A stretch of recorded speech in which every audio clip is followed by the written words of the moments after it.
del aire, ¿no? En las cuales teníamos esta fórmula característica para poder calcular cuánto era ese valor de densidad en en nuestro proyecto de una línea de transmisión como tal, ¿no? En las cuales nosotros, para poder hacer el cálculo, dependíamos de un ángulo, bueno, de un valor θ acá, que sería prácticamente la temperatura, y también este parámetro que es la altitud, ¿no? Sobre el nivel del mar en este caso. Entonces, la densidad del aire depende de la temperatura, depende de qué altitud tenga el lugar, porque no va a ser lo mismo, por ejemplo, diseñar un proyecto en Lima que un proyecto en Cusco, por ejemplo, o que en Huancavelica, ¿no? Como tal, ¿no? Entonces, mayormente este parámetro de densidad va a depender de estas dos opciones como tal, ¿no? Entonces, por ejemplo, para el caso de Lima, Perú, sabemos que la altitud es bajísima, ¿no? Por ende, ese valor de densidad del aire va a ser un poquito más elevado, ¿no? En cambio, en Cusco, por ejemplo, la altitud es más elevada. Entonces, como la altitud es más elevada, esa densidad tendría a bajar como tal. Ok, entonces, esa es la forma de cómo hacemos ese cálculo. Ahora, respecto a lo que es la tensión más elevada, en las cuales nosotros, por ejemplo, tenemos un parámetro que va a depender de la tensión de la línea, en las cuales tendríamos nosotros esta operación como tal, ¿sí? Y aquí, por ejemplo, lo que nosotros vamos a hacer es vamos a calcular cuál es la tensión más elevada, ¿no? En las cuales es la tensión máxima admisible, por así decirlo, como tal, ¿no? Que va a tener un sistema eléctrico, ¿no? En línea de transmisión, en un tipo de subestación, esa tensión máxima admisible que vamos a contar. Ese 15% adicional, ese 20% adicional en un sistema. Entonces, este valor de 1,15 mayormente está relacionado, bueno, basado en algunas normativas sobre tensiones normalizadas, en la IEC 60038, por ahí lo vas a ver en coordinación de aislamiento. Entonces, mayormente esto se usa porque puede haber, por ejemplo, un cambio en la carga, alguna operación de maniobra que se realice, alguna regulación automática. Entonces, todos estos equipos deben soportar esta tensión adicional. Sí, por aquí vamos a poder observar de que una vez calculadas estas dos tensiones, se va a producir la comparación, ¿no? Una tensión crítica, que es la tensión crítica disruptiva que vimos ¿no? Antes del receso, y recuerda de que esta tensión crítica disruptiva es la tensión que se da por el efecto corona, como tal, ¿no? Entonces, esa tensión, ¿para qué? Que ocurra la ionización del aire alrededor del conductor y comience ese efecto corona. Entonces, este es el valor pico, tu tensión crítica. O sea, si sobrepasa este valor pico, va a haber efecto corona. Por eso que acá decimos, ¿no? Si tu tensión de tu línea, la máxima, la más elevada, sobrepasó la tensión crítica disruptiva, el punto máximo para que se forme el efecto corona, va a haber un efecto corona, ¿no? Como estamos viendo. De lo contrario, si es que no se da, entonces vamos a contar de que no va a haber un efecto corona. Entonces, observemos que depende mucho de ello, ¿no? Como hemos considerado aquí, por ejemplo, ¿no? Si no se produce el efecto corona, ya no se debe proseguir con los cálculos, ¿no? Vamos a concluir que no van a existir pérdidas por este concepto.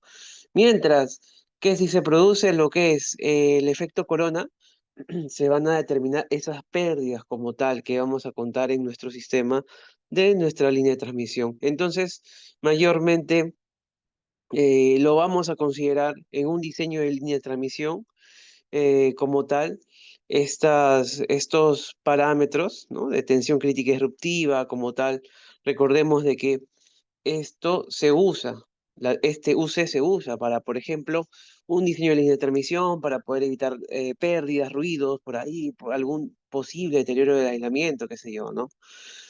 Por aquí vamos a contar esta es la fórmula clásica para lo que son las pérdidas por efecto corona, en las cuales tenemos esos parámetros, ¿no? 241, por F más 25 en ese caso, ¿no? Más 25 entre lambda.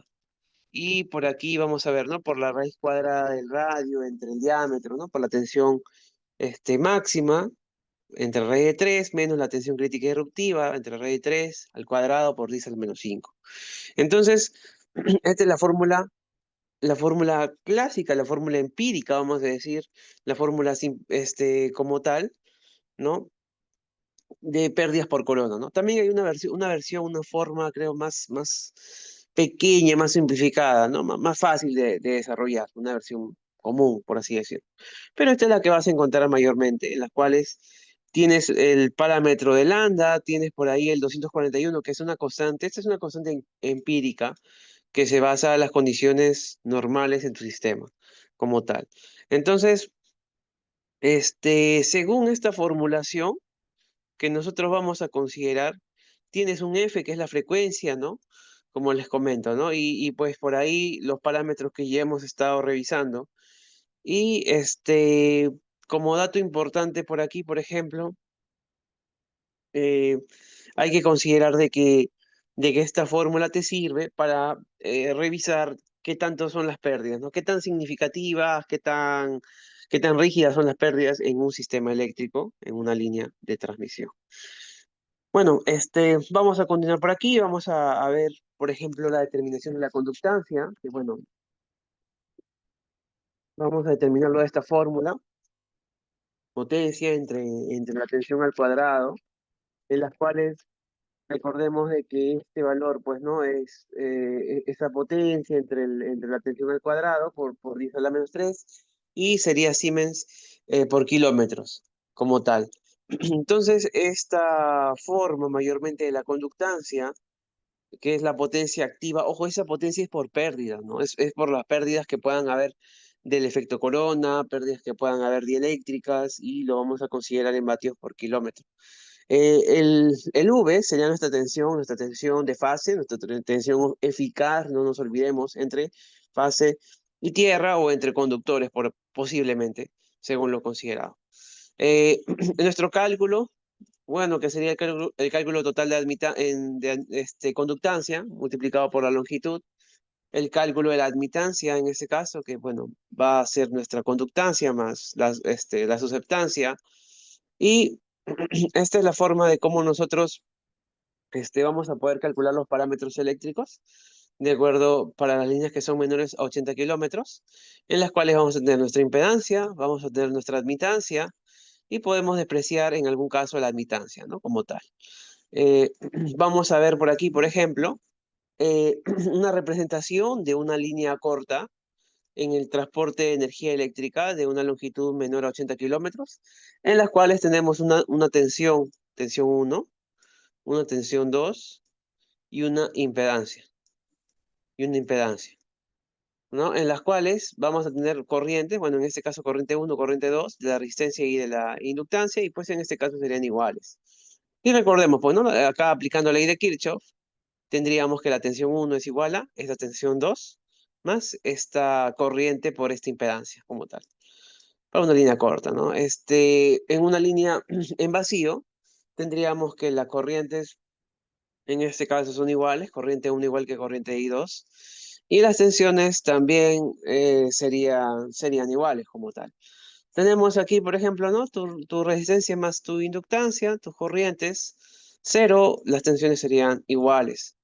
Y bueno, para lo que es el cálculo de los parámetros eléctricos para líneas medias de 80 a 240 kilómetros, tendríamos, por ejemplo, acá valores concentrados, valores de concentrados para admitancia, y pues recordemos que en líneas medias vamos a considerar los parámetros eléctricos como los métodos de circuitos equivalentes que vimos, que sería prácticamente el método en T y el método de circuito equivalente en pi como tal.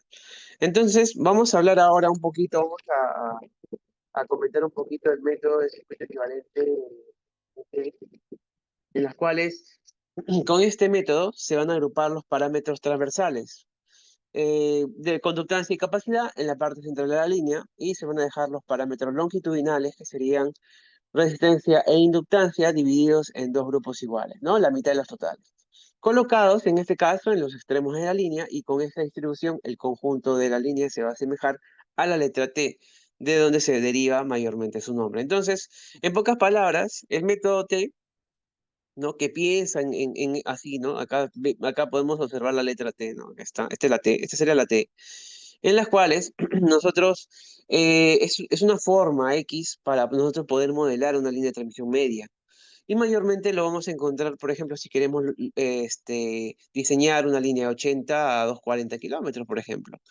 Entonces, esto se aplica para poder nosotros analizar cómo se comporta la línea y como tal, si, aquí, por ejemplo, vamos a poder decir de que nuestra impedancia, nuestra impedancia se ha partido en dos, como vemos, ¿no? Acá la impedancia entre dos, este es un Z medios, y aquí también, como tal, ¿no?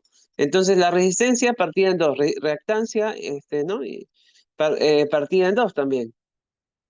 La impedancia de tu línea se ha partido en dos, tu resistencia y tu reactancia serie. Y si observamos la admitancia aquí, también está, aquí está tal cual, ¿no? Tu admitancia, ¿no? Total, ¿no? Tu capacitiva probablemente, ¿no? Colocada en el centro de la línea como tal. Bien, entonces, con esto vamos a poder analizar flujo de potencia, podemos utilizar herramientas matriciales, y aquí vamos a poder observar las soluciones como tal. Entonces, este modelo es mucho más preciso que el modelo de línea corta que vimos en la clase anterior, y es un modelo muy simple, más simple que el modelo, por ejemplo, de las líneas largas de funciones hiperbólicas, en las cuales, eh, por medio de fórmulas o por medio de ley de Kirchhoff y todo ello, vamos a poder hacer los cálculos.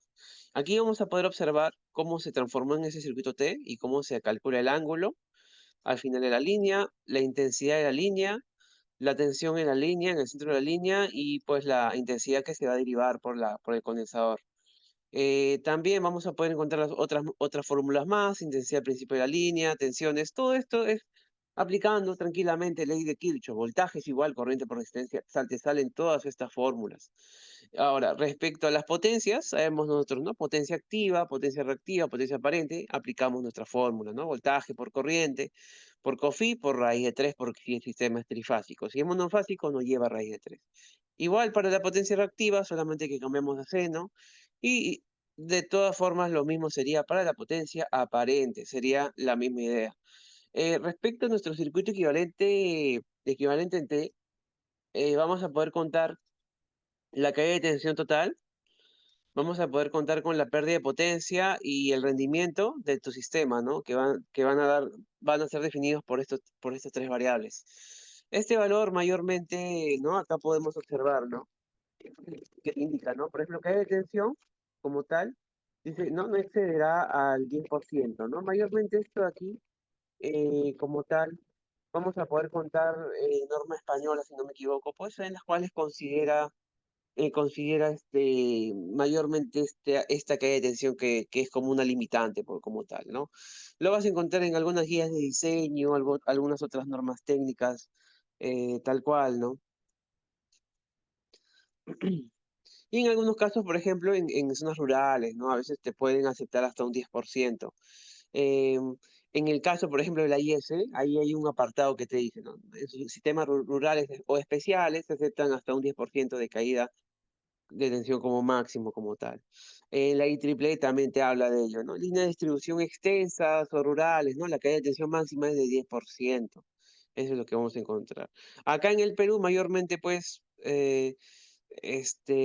no siempre va a ser aceptado, ¿no? Mayormente acá consideramos el 5%, ¿no? En todos los sistemas de distribución y transmisión, 5%. Ok, pérdida de potencia te indica, ¿no? Que no exceda el 3% y el rendimiento tal cual que va a ser la división de potencias. Aquí vamos a poder contar nuestro circuito equivalente en T para la longitud, pero en vacío, en las cuales, pues, si obviamente está en vacío, prácticamente tenemos que las potencias serían cero, porque no hay potencia, el ángulo final sería, pues, cero, porque no hay trabajo de potencia, las corrientes también serían cero, y con esto podemos aplicar las fórmulas de ley de Kirchhoff para poder hallar las corrientes al inicio de la línea, las tensiones al inicio de la línea, y con nuestra ley de Kirchhoff ya podemos formar nuestras ecuaciones, que eso sería la idea en nuestro circuito. Se aplica lo mismo para la opción en vacío, ¿no? Que no exceda la caída de tensión de 10%, la potencia igual que va a ser, la pérdida va a ser 100% porque se pierde toda la potencia. Y el rendimiento, pues, al no haber potencia, pues rendimiento tampoco no habría, entonces sería cero como tal. Eso es para un circuito T. Si nosotros pasamos al siguiente método para líneas medias, es el método de circuito equivalente en pi. En este caso, a diferencia del método anterior, este método divide la línea por sus parámetros transversales, ¿no? Y va a mantener unidos los parámetros longitudinales. O sea, el tramo central se va a situar lo que es la resistencia y la reactancia inductiva de forma concentrada. Mientras que la conductancia y la susceptancia ocuparán las posiciones extremas, partidos en dos. En forma práctica, aquí estamos viendo que el método de pi, que bueno, que es el método clásico que vas a encontrar para poder representar una línea de transmisión, es el más preciso que el modelo T, más usado también y mayormente es el más trabajado para líneas de longitudes medias. Entonces, aquí, si te das cuenta, representas lo que es la impedancia total de la línea colocada en el centro. O sea, tu línea está aquí, ¿no? Tu impedancia está aquí. Ya no se parte en dos como el modelo T. Sin embargo, la admitancia es la que se partió en dos. Aquí vamos a poder observar la admitancia ya partida en dos. Igual aquí también la admitancia está partida en dos. Entonces, en nuestro componente de modelo pi vamos a poder observar ello y por ende cambia nuestro circuito. Si cambia tu circuito, cambia tus fórmulas. Potencia activa, eso sí no cambiaría, ¿no? Fórmula de potencia activa, reactiva, aparente, sigue siendo lo mismo, pero las fórmulas de corriente al final de la línea, por ejemplo acá, ¿no? Va a variar un poco, ¿no? Intensidad que se deriva, ¿no? Pero igual es aplicando leyes de Kirchhoff para nosotros poder trabajar ello. Entonces, la ventaja de este modelo pi es que te representa, como observas, mejor ese efecto de capacitancia a lo largo de la línea. ¿Por qué? Porque acá tienes una admitancia partida en dos al inicio, al principio, y una admitancia partida en dos al final de la línea. Entonces, representa mucho mejor ese efecto de la posible capacitancia que hay. Va a ser más preciso, por ejemplo, para estudio de estabilidad, estudio de flujo de potencia, si queremos hacer una regulación de tensión, y lo vamos, es el más usado también por los software. Entonces, es un modelo muy, muy útil.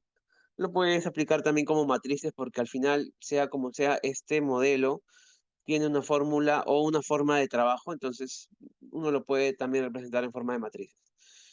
Para este modelo pi, vamos a poder contar igual caída de tensión, vamos a poder contar con las pérdidas de potencia, con la eficiencia, vamos a poder aquí considerar lo que es eh, en vacío, ¿no? Potencias que van a ser ceros, ángulos al final de la línea que también va a ser cero, las corrientes al final de la línea también cero porque no hay, está en vacío, y con esto derivamos a todas las fórmulas correspondientes. Aquí vamos a poder observar lo mismo, serían las mismas fórmulas aplicadas como tal, las caídas de tensión también serían las mismas fórmulas para caída de tensión, pérdida de potencia y también eficiencia. Ok, entonces continuamos también, vamos a continuar ahora con los parámetros, para ese cálculo como tal de parámetros eléctricos para las líneas que son, en este caso, largas, en las cuales vamos a poder contar con formas, por ejemplo, aquí, ¿no? Vamos a poder observar en las cuales que para poder realizar los cálculos de las magnitudes, vamos a tener esta fórmula, ¿no? La fórmula clásica, ¿no? Voltaje al principio, voltaje al final por la corriente tal, en las cuales se están adicionando aquí matrices, donde A, B, C, D serían nuestras matrices, ¿no? Esto lo puedes aplicar, el sistema matricial lo puedes aplicar en cualquier modelo, en el modelo T, modelo pi, en cualquier modelo, en las cuales tendríamos, por ejemplo, ¿no? Un voltaje I, corriente I, lo podríamos clasificar por una matriz ABCD, que es la matriz que estás viendo aquí, solamente yo lo estoy haciendo ya en matrices, por tu voltaje 2 y tu corriente 2. Entonces, esta es la forma matricial de cómo tú puedes clasificar tu modelo, ¿no? Y ahora, si tú quieres calcular el A y el D, por ejemplo, si es un método pi, A tiene su fórmula, ¿no? El A y D sería, por ejemplo, ¿no? Uno más la impedancia por la admitancia entre dos, por ejemplo. El B, por ejemplo, sería igual a la impedancia, ¿no? El C, por ejemplo, sería admitancia por uno más Z por I a la cuarta. Fórmulas que ya están establecidas como tal. Entonces, eso sería para un método pi. Mientras que si es un método por las, ¿no? Por las funciones hiperbólicas, cambia la fórmula, cambia la forma de trabajo. Entonces, y ahora, si el sistema está en vacío, queda así tal cual, estás viendo aquí, ¿no? Se simplifica, ¿no? ya que la corriente 2 es igual a 0, la corriente de línea es igual a la corriente de fase, la tensión de línea es tensión de fase por la raíz de 3, como estamos observando. Bien, entonces, como punto importante, nosotros vamos a tener ello en cuenta para este cálculo de matrices. Ahora, el método de las funciones hiperbólicas y circulares es un método ya aplicado para líneas largas, en las cuales nosotros vamos a poder concebir lo que es, bueno, es el método más rápido, consiste en la aplicación directa de funciones hiperbólicas, en las cuales vamos a considerar las constantes ya conversadas, ¿no? Desde A hasta D. Y aquí, por ejemplo, nosotros vamos a poder considerar el efecto, por ejemplo, recordemos de que como es una línea larga, como tal, y la longitud es muy alta, 240 kilómetros, 300 kilómetros, entonces va a tener efectos de propagación de ondas, efecto de capacitancia distribuida, que ya no podemos despreciar como antes. Entonces, este modelo es un modelo más exacto, vamos a decir, para poder representar por medio de ecuaciones una línea de transmisión con parámetros distribuidos. Entonces, este modelo de parámetros distribuidos tiene una ecuación de forma matricial, en las cuales vamos a encontrar lo que es el coseno hiperbólico, el seno hiperbólico, etcétera, etcétera. Aquí, por ejemplo, vamos a ver las fórmulas usadas, A, B, C, D, en las cuales vamos a contar, ¿no? Cómo hallamos estos parámetros. Y si te das cuenta, va a depender de los cosenos hiperbólicos, va a depender de los senos hiperbólicos, va a depender de esta impedancia aquí también, ¿no? Esta impedancia de tu sistema como tal, ¿no? Esta impedancia característica del sistema, en las cuales recordemos de que también la impedancia característica es una opción a tomar en cuenta. Entonces, nuestras funciones hiperbólicas, coseno hiperbólico, seno hiperbólico, recordemos de que estas ecuaciones prácticamente se dan como tal. eh, este método no divide a la línea como bloques, ¿no? Como vimos en el método T, método de Pi, sino lo considera como una distribución continua, o sea, poquito a poquito, una distribución continua en tu parámetro de resistencia, reactancia, susceptancia, conductancia, etcétera, etcétera. Ok, entonces esta sería la forma de cómo vamos a poder clasificar ello.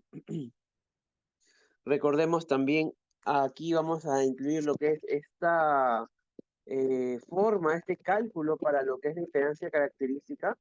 eh, Tengamos en cuenta de que aquí, por ejemplo, esta impedancia característica lo vamos a poder representar con esta fórmula, ¿sí? Con esta fórmula en las cuales nosotros vamos a poder, vamos a poder tener algo así, ¿no? Vamos a poder tener la raíz cuadrada de la impedancia de la línea entre la raíz cuadrada de la impedancia de la línea.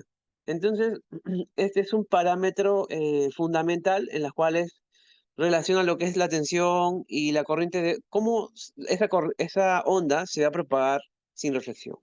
Entonces, esto de aquí, por ejemplo, es interesante para análisis de propagación, para lo que es potencia transmitida, coordinación de impedancias en líneas largas. Y esta impedancia característica es prácticamente esa división, ¿no? Esa división como tal.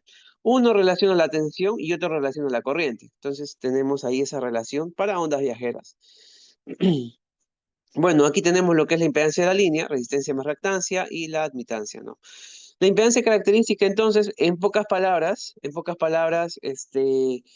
una impedancia natural, una impedancia característica natural, que va a presentar una línea con relación de tensión corriente si se manteniera constante a lo largo de toda su longitud. La impedancia característica no depende ya, aquí ya no depende de la longitud porque se está asumiendo que todo es constante respecto a la longitud, pero se va a dar o lo vamos a trabajar en líneas largas, ¿no? Y en las que se da el efecto de onda reflejada y puede considerarse despreciable y solo se tendrá en cuenta los efectos que introduce la onda directa. Entonces, esta impedancia característica es en realidad una resistencia, como estamos viendo, y pues prácticamente se mide, se mide en ohms, ¿no? Estamos viendo que se mide en ohms como tal. Ahora, para nuestro caso de la impedancia característica, vamos a poder considerarlo mayormente para un proyecto. Siempre vamos a tener que calcular este parámetro, siempre. No tienes, por ejemplo, no tienes el valor de impedancia. lo consideramos. Tienes valor de admitancia y aplicamos una división. Recuerda que vas a tener una parte real y una parte imaginaria. Entonces, por ahí vas a tener que trabajar, ¿no? El análisis o cálculo con números complejos. Eso va a ser tomado en cuenta para nosotros. Listo. A ver, vamos a continuar por aquí.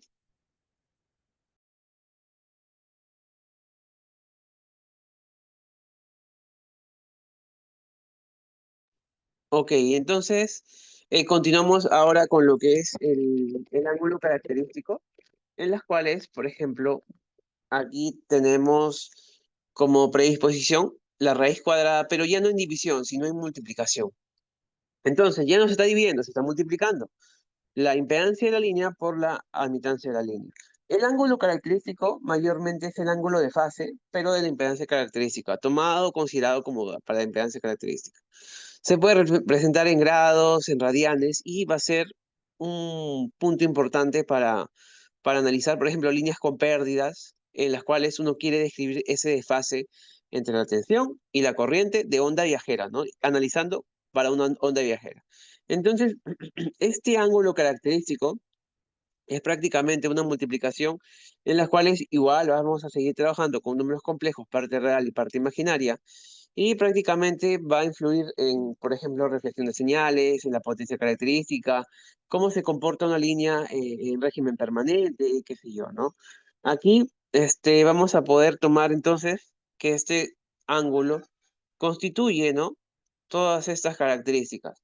Es un ángulo complejo, siendo sus unidades en radianes por segundo, como tal, y aquí vamos a poder observar de que este ángulo característico lo podemos partir en parte real más la parte imaginaria. Si tienes una rayita, parte real. Si tienes dos rayitas, es la parte imaginaria. Y es parecida a esta fórmula que estamos viendo en ohmios por Siemens o en radianes por segundo, ¿no? Si queremos convertirlo a grados, en este caso hay que multiplicarlo por 360 grados entre 2pi, ¿no? Hacemos la multiplicación, hacemos la operación y con esto ya tendríamos el parámetro. Listo, el parámetro, ok.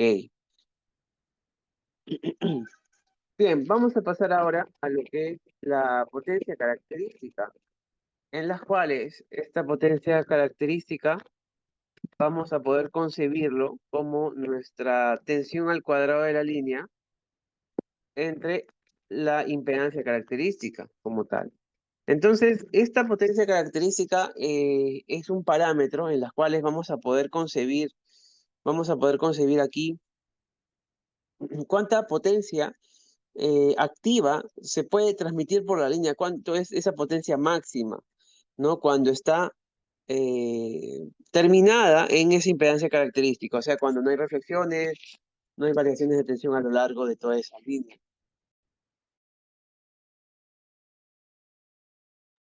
Entonces, en pocas palabras, vamos a decir que esta potencia característica es la máxima potencia activa, que se va a poder transmitir en una línea sin que haya efectos de sobrecargas por regulación, por temas de estabilidad, por ejemplo, ¿no? Si tú transmites mucha más potencia que esa potencia característica, también te va a servir esto como dato.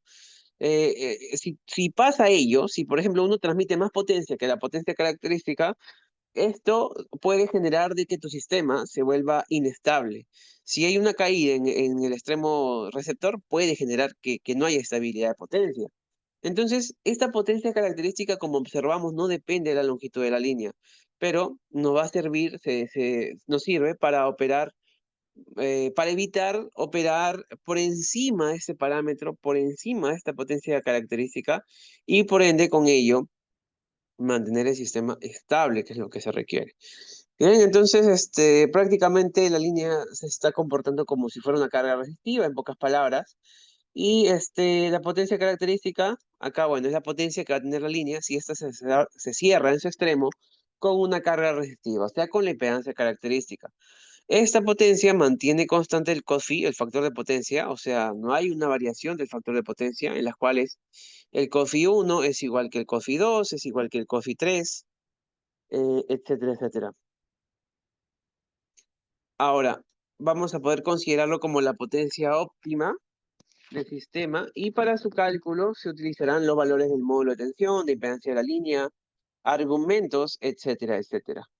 vamos a poder concebir también aquí, por ejemplo, que esta potencia característica lo vamos a tener que calcular para nuestros proyectos, al igual que el ángulo característico, al igual que la impedancia característica, como tal, para poder tener un principio de parámetros máximos, por así decirlo, ¿no? De dónde no tenemos que superar. Ok, entonces esas serían las formas de cómo vamos a poder considerarlo. Por aquí vamos a irnos ya a la parte práctica. Por ejemplo, vámonos a ver aquí. A ver, vámonos. Bueno, acá tengo otras diapositivas. Esto aquí es de resistencia, reactancia, que por ahí lo vamos a mencionar posteriormente para hacer un hincapié de todo lo que hemos estado viendo. Ese es de un repaso, para hacer un repaso, pero vamos a continuar, por ejemplo, para el cálculo para una línea de transmisión media, en las cuales nosotros, por ejemplo, eh, aquí vamos a poder calcular, en ese caso, vamos a poder hacer nuestro cálculo para ello, ¿no? Entonces aquí, por ejemplo, tengo un ejercicio en las cuales, bueno, este sería nuestro método pi. Recordemos que el método pi es así, ¿no? La capacitancia se parte en dos y tu resistencia y reactancia está acá arriba. Ahora, este método pi supone que la mitad de la capacitancia se concentra en cada extremo de la línea, o sea, al inicio y al final, como hemos visto. En tu método pi, tienes fórmulas, tienes constantes, tienes parámetros, los parámetros A, B, C, D, como estás observando aquí. Y el método T también tiene su forma, pero aquí ya la capacitancia se concentra al medio de la línea. Entonces también tiene sus parámetros A, B, C, D como tal, ¿no? Supone estas variables, estas formulaciones, y vamos ahora a hacer este ejercicio, por ejemplo,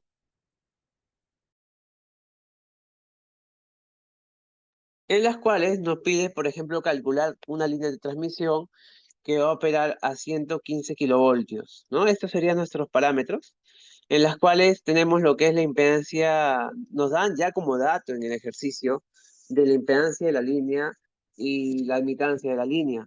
Entonces, por ejemplo, aquí tenemos estos ya parámetros ya listos y tenemos ya la línea operando a 115 kilovoltios.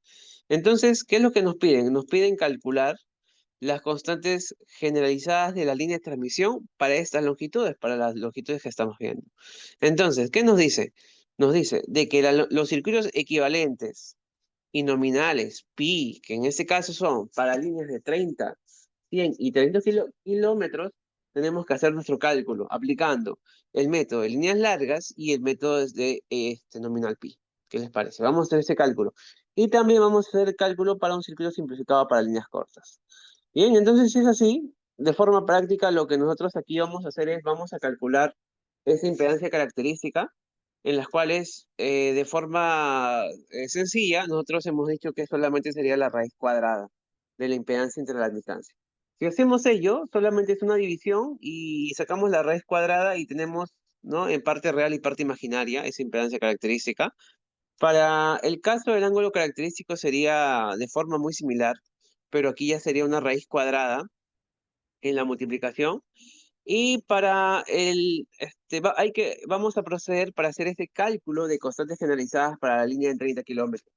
Entonces, si es así, si cuando tú veas que estamos calculando impedancia característica, ángulo característico, entonces estamos aplicando las constantes generalizadas para líneas largas como tal. Si aplicamos ello, acá tenemos la fórmula, ¿no? Longitud por la impedancia de la línea, estamos hallando ese ángulo a 30 kilómetros. Entonces, para el cálculo de funciones hiperbólicas, vamos a hacer el cálculo por separado de las exponenciales para poder hacer nuestro análisis. Entonces, si te das cuenta, lo que se está calculando aquí son los parámetros A, B, C, D, los parámetros distribuidos como tal, para 30, para 100 y para 300 kilómetros. Entonces, si observamos aquí, estas, para hallar el A, B, C, D, para nosotros es de forma práctica, ¿no? Porque nosotros, si queríamos hallar el A, el B, C, D, aplicábamos nuestra fórmula de constante, coseno hiperbólico, ¿no? Coseno hiperbólico tal, por coseno hiperbólico, ¿no? Real, por la parte imaginaria, por coseno hiperbólico tal, tal, tal. Y así hallábamos A, D, B y C, ¿no? Real, parte imaginaria, con las fórmulas de cosenos hiperbólicos, senos hiperbólicos, donde se toma en cuenta la impedancia característica, como observas. Ahora, todo esto, como tal, lo tenemos aquí ya calculado para 30 kilómetros, para 100, para 300 kilómetros, en el caso de ABCD, o sea, estamos calculando ABCD. Ahora, Posterior a esto, lo que nosotros vamos a hacer es, vamos a hacer nuestro cálculo, de circuito equivalente respecto al circuito nominal o el circuito pi como tal. ¿Ok? Entonces, si aplicamos el circuito equivalente, que sería el circuito donde yo estoy trabajando como para líneas largas, en este caso, podríamos calcularlo así, Z, ¿no? Impedancia característica por el hiperbólico, y la admitancia igual tiene su fórmula, coseno hiperbólico menos 1 por la impedancia característica. Fórmulas clásicas que se utilizan. Para el circuito nominal se aplica, se aplica de forma diferente, de una fórmula más sencilla. Observemos que mientras en uno se aplica fórmula de seno hiperbólico, en otro es una simple división, o sea, es más fácil, más sencillo. Y si nosotros analizamos el circuito equivalente, veamos que tenemos estos resultados para 30, 100 y 300 kilómetros. Mientras que si nosotros analizamos para un circuito nominal, tenemos estos parámetros, tenemos estos resultados. Y si tú revisas, por ejemplo, para 30 kilómetros, los parámetros están muy cerquita, ¿no? Están de forma similar. Para la emitancia sería lo mismo, ¿no? Estamos viendo que también estamos tomando de forma muy similar también. Para lo que es, para 100 kilómetros ya hay un pequeño cambio, hay un cambio aquí, aún así todavía no es tan sustancial, no es tan relevante, pero ya una línea larga, ya hay un cambio relevante, ¿no? De 157 ya pasa a 161, entonces imagínate que haya más longitud, más kilómetros. El cambio va a ser mucho más relevante, mucho más complejo. Entonces, esta va a ser la forma de cómo nosotros calculamos, ya sea para un circuito equivalente o para un circuito nominal. Si tú considerabas la fórmula de circuito equivalente, observa que te piden impedancia características y los senos y los cosenos hiperbólicos. La impedancia característica lo tenemos aquí, ¿cierto? Esto lo hemos calculado aquí. Esta sería nuestra impedancia característica. Y si nosotros analizamos el coseno hiperbólico es porque tenemos el ángulo para 30, para 100, para 300. Y con eso lo calculamos. En el caso de circuito nominal, en cambio, estamos viendo que es una fórmula más sencilla, ¿no? El Z, por ejemplo, la impedancia, es un Z por L. O sea, la impedancia por la longitud. Y la admitancia es un Y por L medios. Entonces, si nosotros revisamos aquí, la impedancia para pi sería solamente Z por L. O sea, ¿qué significa? Que este parámetro que está aquí, esto, lo vamos a multiplicar por la longitud y listo, y se acabó. Ah, ya, son 30 kilómetros, entonces lo multiplicamos por 30 y tenemos el Z, pues, ¿no? Si quiero para 100 kilómetros, lo multiplicamos por 100 y tenemos el Z. Entonces, aquí, por ejemplo, este parámetro que hemos calculado aquí, de 16.13 con este ángulo, es porque hemos multiplicado solamente por 30. O sea, este valor de aquí, por 30. Lo hemos multiplicado por 30 y recuerda de que esto lo podemos pasar, ¿no? En forma polar, ¿sí o no? ¿no? Un módulo, un argumento, un módulo y un ángulo. Entonces hay que transformar esto a forma polar. Y es prácticamente esto lo que estamos obteniendo aquí. Igual va a ser para 100 kilómetros. Hay que transformarlo a forma polar. Igual es para 300 kilómetros.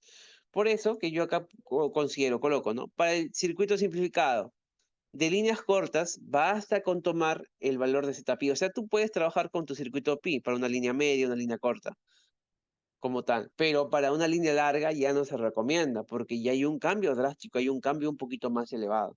Y no es muy usado. Ya se utiliza, no queda de otra, hay que utilizar las constantes hiperbólicas, que es lo que es con lo que se recomienda trabajar. Bien, a ver, por aquí, por ejemplo, vamos a continuar con este otro ejercicio en las cuales tenemos una línea de transmisión y en las cuales se interconectan dos sistemas de potencia como se muestra en la figura. Y, por ejemplo, aquí en este parámetro, por ejemplo, tenemos esto, ¿no? Ah, por cierto, aquí, bueno, aquí en el ejercicio 1 ya nos dieron de dato de esta tensión como tal. Esta tensión que dice, ¿no? De la línea de transmisión opera a 115 kilovoltios. Bien, entonces, para esto nosotros vamos a considerar como tal que en nuestra línea de transmisión va a depender mucho de la potencia realmente, ¿no? O sea, de qué tanta es la potencia como tal.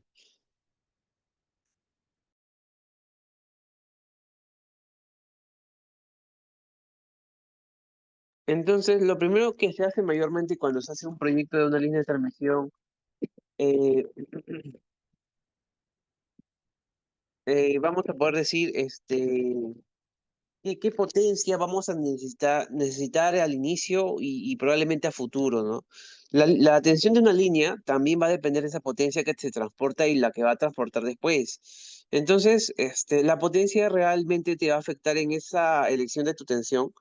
¿Por qué? Porque vamos a poder recordar nuestra fórmula, ¿no? Potencia, ¿no? Raíz de 3 por voltaje por corriente. Si sube este voltaje, baja la corriente y por lo tanto puedes reducir las pérdidas, ¿no? Como tal. Entonces, cuando uno selecciona una potencia mayormente, una potencia esperada, lo puede trabajar con algunas tensiones típicas, ¿no? Uno dice, por ejemplo, ¿no? Si tengo 5 megavatios, ah, ya. Estos 5 megavatios lo podemos corresponder, por ejemplo, para una tensión entre 13.2, 22.9. Pero si tú me dices, no, ingeniero, vamos a trabajar con una potencia de 20, 30 megavatios, cambia la situación. Quizás ya no me va a ayudar esta tensión, perdón, voy a necesitar una potencia de, no sé, de 36 kilovoltios, de 60 kilovoltios, probablemente, ¿no? O tú me digas, no, ingeniero, vamos a trabajar con 100 megavatios. Ah, entonces ahí quizás vamos a trabajar con 115, 138 kilovoltios. O tú me digas, no, con 200 megavatios. Entonces, dependiendo de eso, vamos a poder contar con algunos rangos generales a poder considerar aproximadamente de acuerdo a la atención que tú necesites para poder hacer el transporte y que sea el adecuado, el más adecuado posible. Ok, entonces la tensión va a depender de la potencia. Tengamos en cuenta de que también va a depender mucho, por ejemplo, de la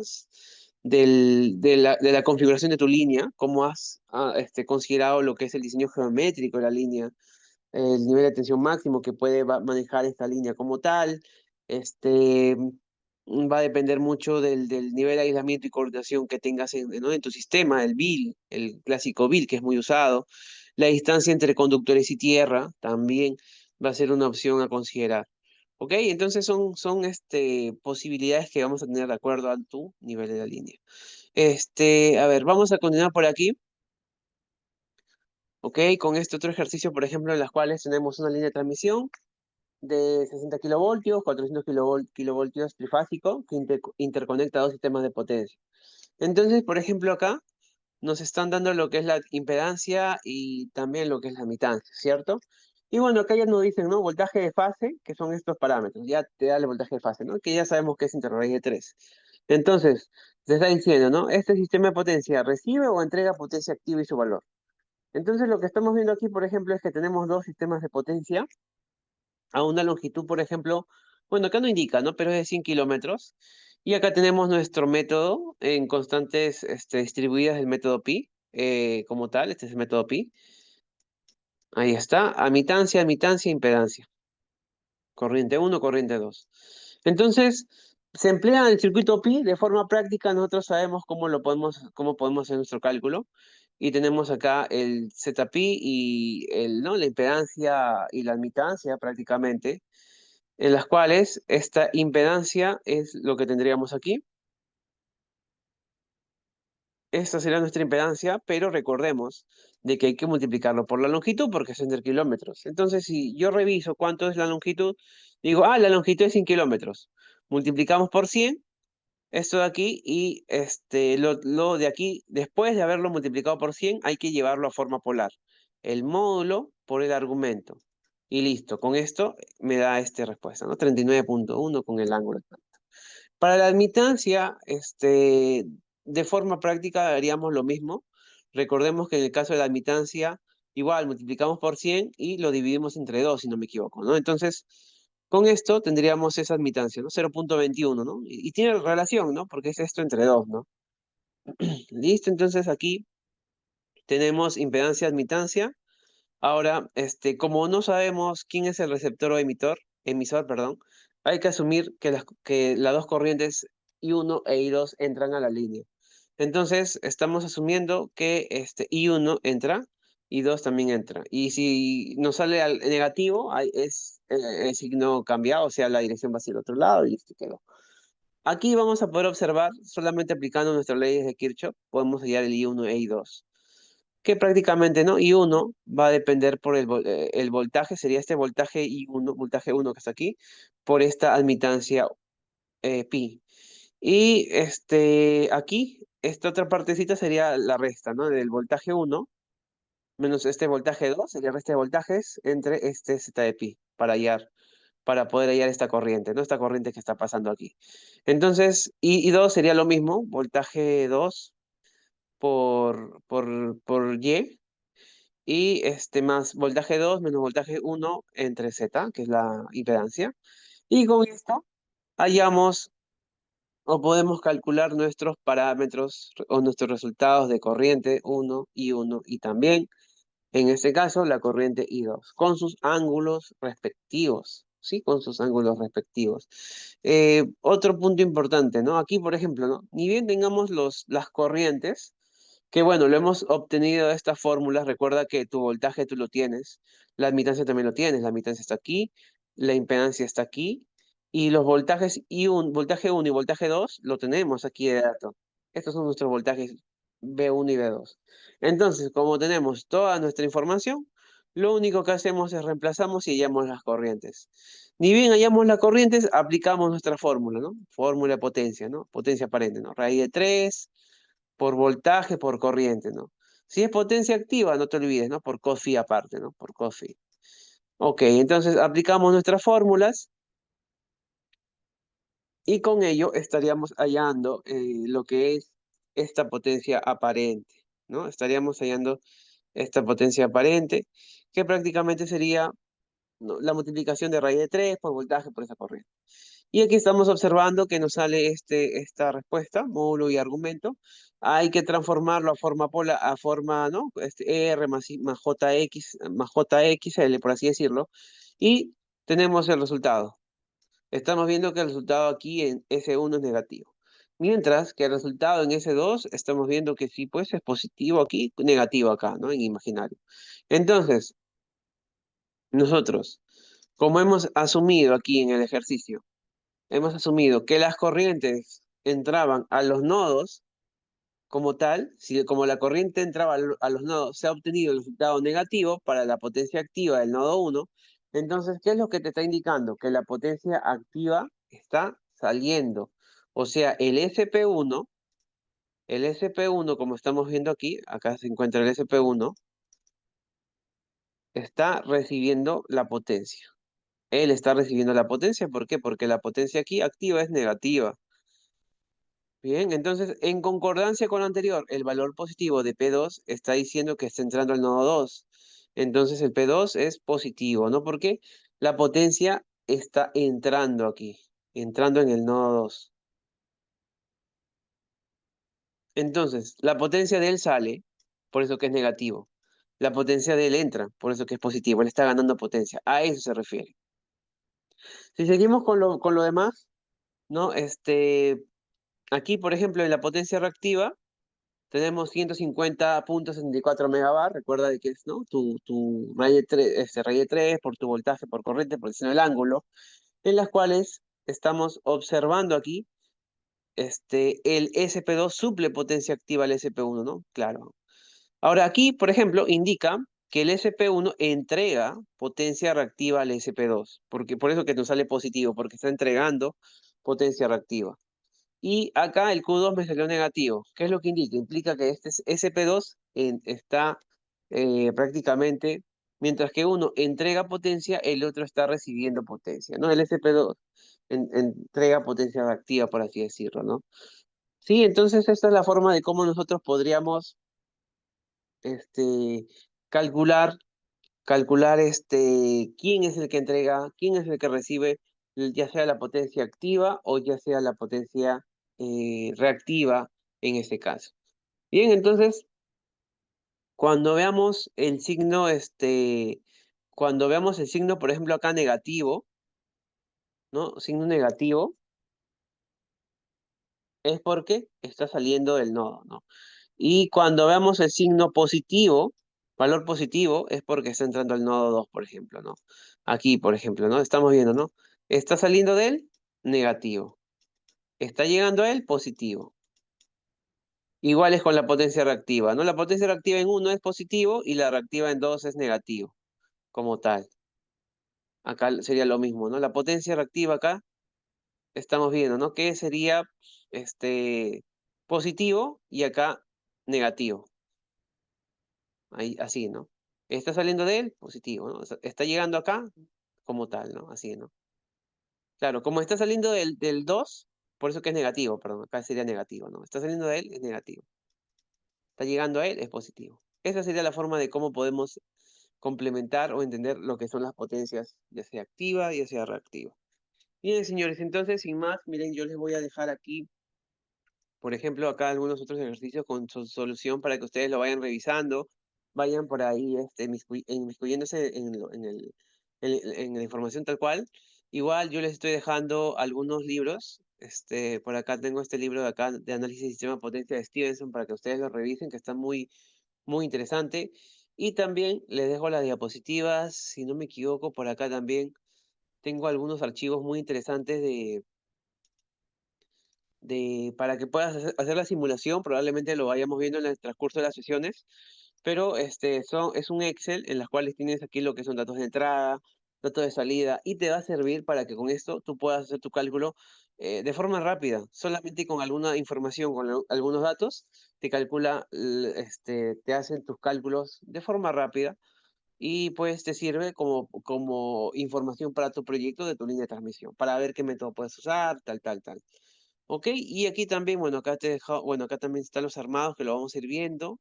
Radio medio geométrico, distancia medio geométrica y algunas simulaciones ya hechas, igual les estoy dejando a ustedes, ¿no? Para que ustedes por ahí lo revisen, le den una mirada. Y algunas características también de conductores, por ejemplo, 600, ¿no? 1000 circular 1000, con su información característica de los conductores. Acá también hay uno más. Aquí, por ejemplo, hay uno de 700.000 circular 1000 también que les va a servir como tal. Aquí también. Listo, señores. Entonces, sin más, vamos a dar por terminada esta sesión. Espero que les haya gustado. Y por favor, continuaríamos las sesiones, lo continuaríamos el día sábado, por favor. Sí, el día viernes sí se me complica por ahí. Pero el día sábado sí estaríamos continuando sin falta. Muchas gracias con todos y nos vemos el día sábado de 7 a 10 de la noche. Hasta luego. Muchas gracias.